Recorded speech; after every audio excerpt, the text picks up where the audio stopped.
Koko udah nggak punya buat makan, Koko makannya apa? Nasi, garam, panadol. Kenapa pakai panadol? Nasi garam oke lah. Sakit mah, sakit kepala kadang.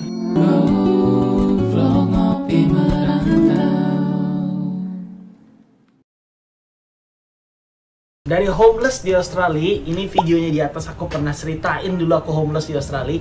Dari jualan barang gratis di Facebook Marketplace, dari cleaner, dari buruh pabrik, di mana aku jadi motong-motong daging sapi mandi darah tiap hari, menjadi project manager di Australia. Itu gimana sih ceritanya? Wah, perjalanan yang panjang ya. Itu perjalanan yang sangat-sangat panjang yang aku lalui, dan aku bakal ceritain prosesnya tuh kayak gimana. Dan aku juga bakal ceritain kira-kira kurang lebih dulu tuh aku dapat gaji dan lain-lain berapa. Jadi aku perantau pertama, nama saya William. Aku seorang project manager di Australia. Aku setelah di Australia selama 10 tahun. Dan aku telah melalui berbagai macam proses, ketemu berbagai macam orang, dan mengalami berbagai macam pengalaman di Australia sebagai orang yang miskin dan menengah ke atas lah. Perantau kedua. Halo, aku Raymond Harrison. Aku seorang AI engineer di Singapura. Udah tinggal di Singapura selama 10 tahun.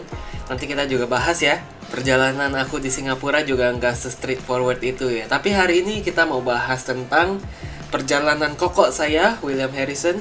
Perjuangan dia sampai bisa jadi project manager. Oke, mari kita grab kopi kalian masing-masing. Kita sambil ngopi, sambil ngobrol. Kopi aku udah habis. Koko sambil minum wine. Jadi sebagai konteks, orang tua Koko, orang tua Raymond juga, dia tuh nggak mau anak-anak laki-lakinya manja. Makanya kita dari umur 15, kita tuh udah tendang dari rumah, keluar negeri sendiri. Udah gitu terus duit jajan kita tuh dikurangin, di limit. Gara-gara duit jajan kita di limit, kita tuh cuma dikasih, awalnya mah ya cukup. Cuman lama-kelamaan tuh kurang dari cukup untuk ya kebutuhan hidup sehari-hari, dari makan, dari rent, dari ini, dari itu. Dan papi itu tipe orang yang suka cut corners lah, kayak butuhnya $1.000, ah ya udahlah kasih 800, kasih 500, bisa lah dicocok-cocokin. Papi kan tipe orang yang kayak gitu ya, dengan alasan ya biar anak laki-lakinya tuh nggak manja dan bisa cari duit sendiri. Setidaknya kamu dapat duit jajan. Ray gak dapat duit jajan, tapi dikasih dari pemerintah. Kamu kan dapat duit jajan dari pemerintah. Nah itu beda ceritanya. Kamu kosan juga dibayar sama pemerintah. Nantilah diseritain lagi di tempatnya Raymond. Jadi Australia itu sudah dijelaskan di video yang ini. Biaya hidupnya sangat besar. Dan dulu Koko tuh buat makan sama buat tempat tinggal aja tuh nggak dikasih cukup. Koko contoh tempat tinggal budgetnya tuh 1.400, Koko cuma dikasih 1.200 kurang malah kadang-kadang. Makanya Koko tuh kadang-kadang harus nombokin duit sendiri buat rental doang, belum termasuk makan dan lain-lain. Jadi dulu Koko sebagai student, ada salah satu kondisi sebagai student itu tuh kita harus ngasih tahu proof of fund. Proof of fund itu tuh seperti, oh kita tuh bisa hidup di Australia ya seperti layaknya orang biasa lah. Nah, cuman pas Koko di sana itu, Koko kan di limit ya. Udah Koko di limit. Bentar. Aisyah. Aduh, lagi sakit. Itu harus bisa menunjukkan proof of fund sama proof of kayak kita tuh stabil gitu loh. Jadi kalau misal kita udah nunjukin proof of fund dan kita stabil, kamu bisa belajar. Soalnya sebagai student visa dulu di tahun 2016-2015, sekarang kita bisa kerja 24 jam per minggu lah. Dulu Koko tuh waktunya Koko cuma 20 jam per minggu. Jadi mau kerja apa-apa susah. Jadi awal-awal buat bayar makan, buat bayar rent dan lain-lain, awal-awal Koko kadang-kadang ngutang tuh sama temen. Kalau nggak ngutang sama temen, di Facebook Marketplace itu tuh kadang-kadang banyak orang pindahan rumah, barang-barangnya dirongsokin di luar. Semua masih jalan tuh, ada microwave, ada kulkas, ada apa. Biasa Koko tuh targetin ban mobil, kulkas kecil sama microwave. Kulkas kecil, microwave sama ban mobil Koko simpenin tuh di garasi. Udah Koko simpenin di garasi, nih fotonya ada di atas. Koko pakai mobil jalan-jalan dulu.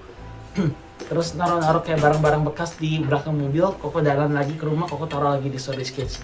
Itu setelah Koko punya mobil. Di Facebook Marketplace kan? Iya, di Facebook Marketplace.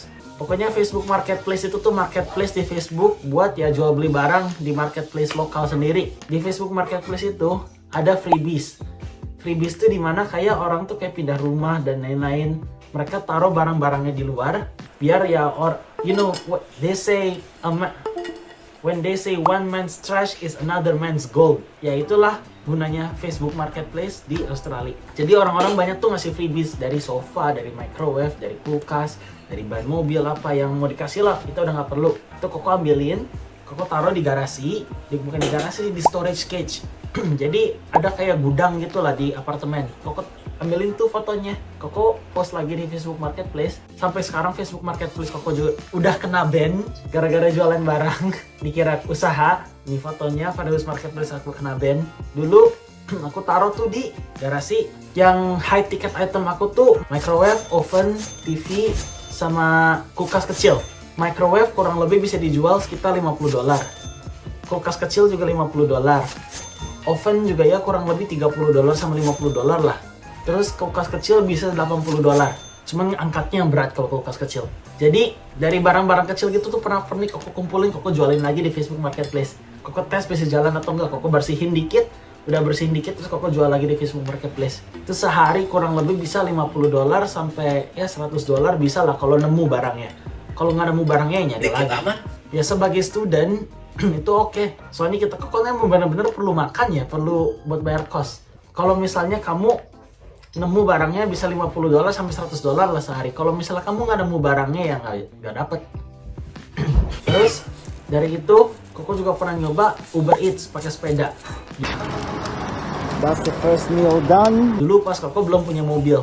Koko tuh beli mobil pertama pas umur 19 pas kerja di pabrik daging. Tuh jaraknya jauh banget. Kadang-kadang satu delivery itu bisa 5 km sampai 10 km. Ya oke lah. Cuman dari Uber Eats itu dengan jarak 5 kilo 10 kilo itu tuh cuman dapetin $10 per jam dulu. Jadi dari $10 per jam itu ya kurang lebih nggak terlalu cukup lah buat itu. Cuman yang penting Koko masih dapet duit jajan dikit. Itu pas masih uni dan dulu tuh Koko sekolah arsitektur. Sekolah arsitektur itu kita begadang terus-terusan. Begadang. Jadi Koko jarang tidur di sana. Koko kuliah, kerja, organisasi, kuliah, kerja, organisasi. Terus-terusan. Itu zaman-zaman Koko kuliah. Pas S1. Pas S1 juga Koko nyari kerja susahnya setengah mati. Koko ke Officeworks tuh. Officeworks tuh tempat printing. Koko bikin CV yang nggak ada pengalamannya sama sekali. Koko print tuh 10-20 setiap hari. Printing di sini kalau hitam putih itu murah. Kayaknya kalau nggak salah 10 sen gitu ya per kertas dulu. Kau print $1-2. Mahal amat. 10 sen per kertas. Ya dibanding color copy bisa 50 sen sampai $1. A4. Mahal emang. Mahal juga. Ya pokoknya Koko bayar $1-2 buat 20 kopi lah. Koko datang tuh ke restoran-restoran, kasih tebar CV. Kagak dapet panggilan sama sekali. Setiap hari 20 setiap kali lunch break. Sampai teman-teman Koko aja dulu, waduh ini anak gak bisa ngapa-ngapain ya. Kayak Koko tuh punya temen inisialnya dari D. Dia tuh pernah ngomong sama Koko dulu sampai sekarang masih mental. Will, aku kayaknya gak suka deh makan sama kamu makan keluar. Kenapa? Soalnya kalau misalnya gue makan keluar sama kamu, aku tuh harus manage spending aku. Aku gak bisa makan sesuatu, aku gak bisa beli minuman, gak bisa beli ini, gak bisa beli itu. Cuman ya gara-gara aku harus makan sama kamu, aku harus nyatuin apa yang kamu makan. Ya gue gak mau lah makan sama kamu. Soalnya ya lu juga cipe banget, padahal Koko gak punya duit gitu. Jelek gak tuh? Jelek, sampai sekarang masih gitu. Wah berarti aku harus kaya ini. Gimana ini caranya? Aku tersinggung nih orang ngomong kayak gini. Iyalah lu orang kaya, lu bisa kuliah aja. Gue harus kerja kemana-mana ini anjing. Jadi kamu udah kaya sekarang? Belum juga, proses menuju kaya. Amin. Amin. Nah, pokoknya hidup Koko susah lah. Harus kerja sini, kerja sana. Akhirnya Koko tuh dapat panggilan di cafe, namanya Arena Cafe. Itu pas Koko year 2, year 3, pas Koko mulai major project lah, mulai skripsi. Koko perlu duit gimana? Ya udahlah, apa ya? Pokoknya Koko udah nggak dikasih duit makan lah sama papi, meskipun Koko masih kuliah. Itu Koko duit makannya tuh dari Arena, terus selain Koko masih nombokin lagi. Nah, yang Arena Cafe itu tuh dulu Koko kerja lebih dari 20 jam per minggu, sebenarnya ilegal, dan Koko dikasih cash on hand. Pas Koko dikasih cash on hand, Koko dikasih $18 per jam. $18 per jam itu Koko masih grateful kok sama mereka. Tanpa Arena itu Koko gak bakal bisa dapat kerjaan restoran lain. Soalnya mereka semua butuh experience. Pas Koko datang tuh ke Arena, bosnya lumayan baik dan lain-lain. Cuma mereka ngomong kalau misalnya kamu bisa serve, aku mau nyoba dulu $18 selama 3 bulan. Udah setelah 3 bulan itu udah beres, baru aku naikin gajinya. Wow, $18 udah gede banget loh. $18 per jam. Itu di bawah gaji minimum dulu. Di bawah gaji minimum. Jadi begitu Koko kerja tuh seminggu bisa berapa jam ya? Lebih dari 20 jam, bisa sampai 30 jam, 40 jam.